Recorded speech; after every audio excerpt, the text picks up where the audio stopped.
Download करें जनमत Haryana app.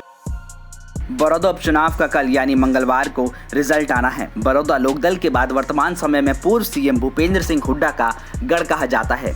अपने गढ़ में बाबू बेटे ने जिस तरह से एक तरफा जीत को अंत तक आते आते मुकाबले में बीजेपी को खड़ा किया, उससे साफ है कि सत्ता पक्ष से खफा जनता भले ही जीत कांग्रेस को दिला दे, पर जो यकीन और विश्वास नेतृत्व पर होता है वो दमखम दीपेंद्र की बॉडी लैंग्वेज में बिल्कुल भी नहीं झलकता, बल्कि उनका डर आज हर कार्यकर्ता में झलकता है, जो ये कहने लगे हैं कि ये बीजेपी है, कुछ भी कर सकती है, यानी बीजेपी हरा भी सकती है कांग्रेस को, जबकि ये फैसला जनता ने किया है।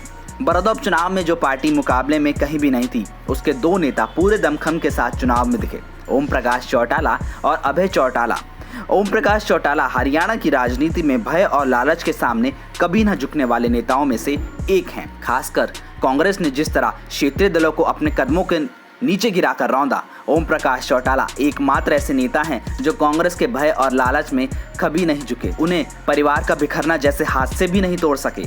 उनकी असली विरासत वाला दमखम पहली बार बड़ौदा उपचुनाव और विधानसभा चुनाव में अभय सिंह ने दिखाया, जबकि वो और उनके कार्यकर्ता साफ जानते थे कि उनके लिए इस चुनाव में कुछ भी नहीं है। ऐसे मुश्किल वक्त में नेतृत्व ही असली परीक्षा होती है। सोशल मीडिया पर उनकी जिस तरह की छवि गढ़ी गई थी, उसके विपरीत उनकी दहाड़ ने सभी को चकित कर दिया।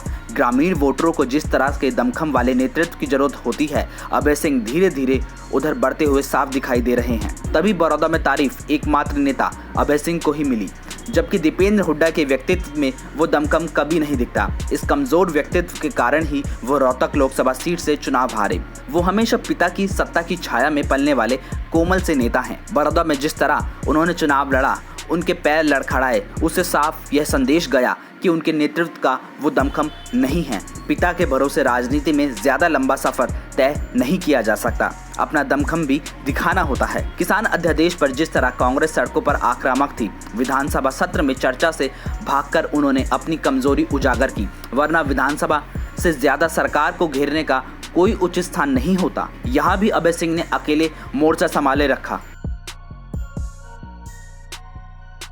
अगर बड़ौदा उपचुनाव में कांग्रेस जीत हासिल करती है तो उसका सेहरा दीपेंद्र हुड्डा के सिर बंधेगा, तो वहीं बीजेपी की हार का ठीकरा जेजेपी के सर फूटेगा। ऐसी स्थिति में जहां एक तरफ कांग्रेस सरकार के खिलाफ आक्रामक होगी, वहीं इनेलो के ग्राफ में तेजी आएगी, क्योंकि बाबू बेटे के हरियाणा में एक सीमित प्रभाव है और वो भी एक खास क्षेत्र तक। दूसरी तरफ बड़ौदा एक तरह से किलोई ही कहा जा सकता है। वहां जिस तरह इन्होंने कमजोर नेतृत्व की झलक दी है, इससे उनके नेतृत्व पर भी सवालिया निशान खड़े होंगे। बीजेपी की जीत के बाद दीपेंद्र हुड्डा की राजनीति शुरू होने से पहले ही खत्म हो जाएगी। बीजेपी अपने चुनाव मैनेजमेंट पर पक्की मोहर लगा देगी। दीपू की हार का सीधा फायदा अभय सिंह को मिलना स्वाभाविक है।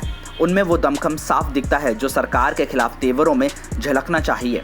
इस जिम्मेदारी को वो कितनी गंभीरता से आगे बढ़ा पाएंगे, यह उनकी रणनीति और कार्यशैली पर भी निर्भर करता है। बड़ौदा के रण में कौन शेर साबित होगा और कौन सवा शेर, ये तो कल पता चल जाएगा। लेकिन सबसे बड़ा सवाल ये है कि भूपेंद्र सिंह हुड्डा जो बड़ौदा उपचुनाव के जरिए दीपेंद्र को प्रदेश की राजनीति में लॉन्च करने का ख्वाब देख रहे हैं, वो उसमें कितना कामयाब हो पाते हैं। ब्यूरो रिपोर्ट, जनमत हरियाणा। राजनीति के आगे, राजनीति के पीछे, हर हलचल को जानने के लिए हमारे YouTube चैनल जनमत हरियाणा को लाइक करें, सब्सक्राइब करें और अपडेट रहने के लिए बेल आइकन दबाना ना भूलें। देखते रहें जनमत हरियाणा, सच के अलावा कुछ भी नहीं।